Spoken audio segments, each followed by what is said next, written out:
Hello friends, आप सभी का अपने एचडीएस ट्यूटोरियल पर स्वागत है। तो देखिए, जैकपॉट क्लास 10th का अगला वीकली टेस्ट आप लोगों का 16 अगस्त को होने वाला है और उस दिन हिंदी और इंग्लिश का वीकली टेस्ट है। तो इस वीडियो में हम लोग वेरी वेरी इंपॉर्टेंट क्वेश्चन देखने वाले हैं जो आप लोगों का वीकली टेस्ट में पूछा जा सकता है। अच्छी तरीके से आप लोग सभी क्वेश्चन को याद कर लीजिएगा और इसके अलावा भी आप लोग एक बार पूरा चैप्टर अच्छी तरीके से पढ़ लीजिएगा ताकि कोई भी क्वेश्चन आपसे मिस ना हो।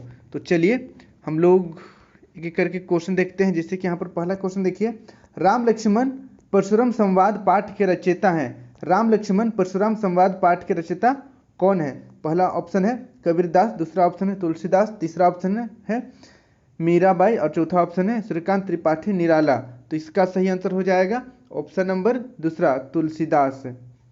राम लक्ष्मण परशुराम संवाद पाठ के रचयिता हैं तुलसीदास। अब बढ़ते हैं सेकंड क्वेश्चन की ओर। सेकंड क्वेश्चन देखिए, राम लक्ष्मण परशुराम संवाद किस ग्रंथ का अंश है? पहला ऑप्शन है रामायण, दूसरा ऑप्शन है रामचरितमानस, तीसरा ऑप्शन है कवितावली, चौथा ऑप्शन है दोहावली। तो इसका सही आंसर हो जाएगा ऑप्शन नंबर दूसरा, रामचरितमानस। फिर देखिए नेक्स्ट अगला तीसरा नंबर, शिव धनुष कैसे टूट गया? शिव धनुष कैसे टूट गया बताना है। पहला देखिए जोर लगाने से, दूसरा केवल छूने मात्र से, तीसरा गिरने से और चौथा उपरोक्त में से कोई नहीं। तो इसका सही आंसर हो जाएगा ऑप्शन नंबर दूसरा, केवल छूने मात्र से शिव धनुष टूट गया। 4 नंबर का क्वेश्चन देखिए, राम और लक्ष्मण सीता जी के स्वयंवर में किस मुनि के साथ आए थे? पहला ऑप्शन है मुनि वशिष्ठ, दूसरा मुनि नारद, तीसरा विश्वामित्र और चौथा परशुराम। तो इसका सही आंसर हो जाएगा ऑप्शन नंबर तीसरा, गुरु विश्वामित्र के साथ राम और लक्ष्मण सीता जी के स्वयंवर में आए थे। अब बढ़ते हैं नेक्स्ट अगला 5 नंबर की ओर, राम का संबंध किस वंश से है? राम का संबंध किस वंश से है? पहला ऑप्शन देखिए सूर्यवंश, दूसरा चंद्रवंश, तीसरा यदुवंश, चौथा हरिवंश। तो इसका सही आंसर हो जाएगा ऑप्शन नंबर पहला, सूर्यवंश। राम का संबंध सूर्यवंश से है। फिर देखिए नेक्स्ट अगला 6 नंबर, क्षत्रिय कुल द्रोही कौन है? क्षत्रिय कुल द्रोही कौन है? पहला ऑप्शन है दशरथ, दूसरा जनक, तीसरा परशुराम, चौथा राम। तो पाठ के अनुसार बताना है। तो पाठ के अनुसार इसका सही आंसर हो जाएगा ऑप्शन नंबर तीसरा, परशुराम। क्षत्रिय कुल द्रोही परशुराम है, इसको आप लोग याद कर लीजिएगा। बढ़ते हैं नेक्स्ट अगला 7 नंबर की ओर देखिए, सहस्त्र बाहु सम को रिपु मोरा इस पंक्ति में प्रयुक्त अलंकार है। पहला ऑप्शन है अनुप्रास, दूसरा रूपक, तीसरा मानवीकरण और चौथा उपमा। तो इसका सही आंसर हो जाएगा ऑप्शन नंबर पहला, अनुप्रास। यहाँ पर अनुप्रास अलंकार है।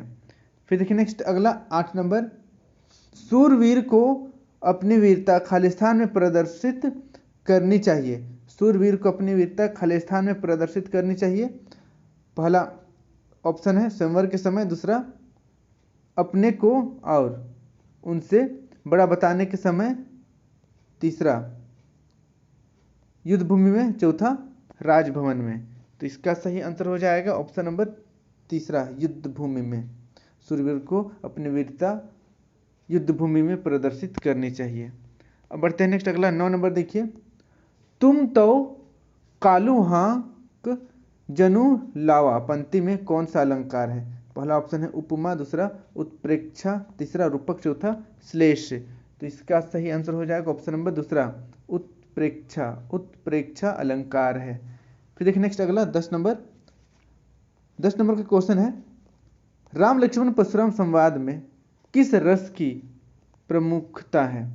पहला ऑप्शन है हास्य रस, दूसरा करुणा रस, तीसरा शांत रस, चौथा वीर रस। तो इसका सही आंसर हो जाएगा ऑप्शन नंबर चौथा, वीर रस। इसका आप लोग याद कर लीजिएगा, इंपॉर्टेंट क्वेश्चन है।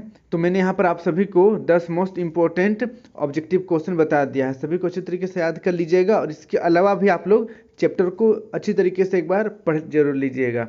अब बढ़ते हैं हम लोग कुछ सब्जेक्टिव क्वेश्चन की ओर। देखिए पहला इंपॉर्टेंट सब्जेक्टिव क्वेश्चन है, परशुराम क्यों क्रुद्ध थे? तो इसका उत्तर देखिए, परशुराम क्रुद्ध थे क्योंकि उनके गुरु शिवाजी के धनुष को सीता स्वयंवर के दौरान श्री राम ने तोड़ दिया था। परशुराम इसे अपना तथा अपने गुरु का अपमान मान रहे थे, इसलिए परशुराम क्रुद्ध थे। फिर देखिए नेक्स्ट सेकेंड नंबर, राम ने क्रुद्ध परशुराम से क्या कहा, इससे उनकी कौन सी विशेषता उजागर होती है। तो इसका उत्तर देखिए, श्री राम ने क्रोधित परशुराम को शांत करते हुए कहा, इस शिव धनुष को तोड़ने वाला आपका ही कोई दास है, आप मुझे आज्ञा दें, मैं आपकी सेवा में उपस्थित हूँ। इससे पता चलता है कि राम विनयी और शांत स्वभाव के हैं। चलिए इसको भी आप लोग याद कर लीजिएगा, इंपॉर्टेंट क्वेश्चन है।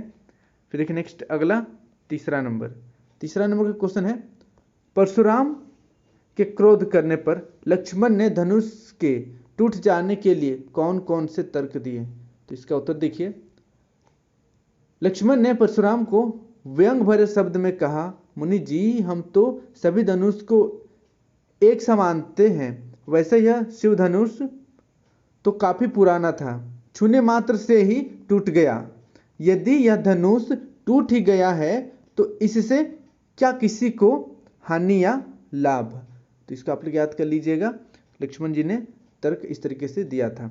अब बढ़ते हैं नेक्स्ट अगला क्वेश्चन की ओर, 4 नंबर का क्वेश्चन देखिए, किस कारण से लक्ष्मण क्रोध को रोककर परशुराम के वचनों को सहन कर रहे थे। तो इसका उत्तर देखिए, लक्ष्मण परशुराम को ब्राह्मण जानकर अपने क्रोध रोके हुए हैं, उनके कुल में ब्राह्मणों पर आघात नहीं किया जाता है। इसको आप लोग याद कर लीजिएगा, इंपॉर्टेंट क्वेश्चन है। फिर देखिए नेक्स्ट अगला 5 नंबर, जब विश्वामित्र जी लक्ष्मण का बीच बचाव करके परशुराम का गुस्सा शांत करने का प्रयास किया तो परशुराम ने क्या कहा। तो इसका उत्तर देखिए, जब विश्वामित्र ने लक्ष्मण का बीच बचाव करके परशुराम को शांत करने का प्रयास किया तो परशुराम फिर से अपनी ढींगे हाँकने लगे। वह कहने लगे, मैं निर्मम क्रोधी, मेरे हाथ में तेज धारदार फरसा है, मैं अपने गुरु एवं उनके धनुष का अपमान करने वाले अपराधी को क्षमा नहीं कर सकता। यह बालक माफी मांगने के बजाय और बढ़ चढ़कर जवाब दिए जा रहा है, फिर भी मैं उसे बिना मारे छोड़ दूं। हे विश्वामित्र, मैं केवल आपके सुवचन एवं प्रेम के कारण लक्ष्मण को छोड़ रहा हूं, वरन अब तक इसे अपने कठोर कुटार से काटकर गुरु का ऋण चुका देता। तो इसको आप लोग याद कर लीजिएगा, इंपॉर्टेंट क्वेश्चन है। फिर देखिए नेक्स्ट अगला हमारा लास्ट क्वेश्चन 6 नंबर, राम लक्ष्मण परशुराम संवाद के आधार पर राम का चरित्र लिखें। तो इसका उत्तर देखिए, राम लक्ष्मण परशुराम संवाद के आधार पर हमारे राम अत्यंत विनम्र, मृदु एवं आज्ञाकारी हैं। परशुराम के क्रोध करने पर भी वे अत्यंत विनम्रता पूर्वक उत्तर देते हैं।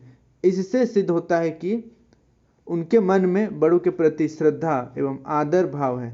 फिर हम देखते हैं कि जब परशुराम एवं लक्ष्मण का संवाद अत्यंत उग्र होने जा रहा है, तब राम लक्ष्मण को अपनी आंखों से इशारा करके चुप रहने का संकेत देते हैं।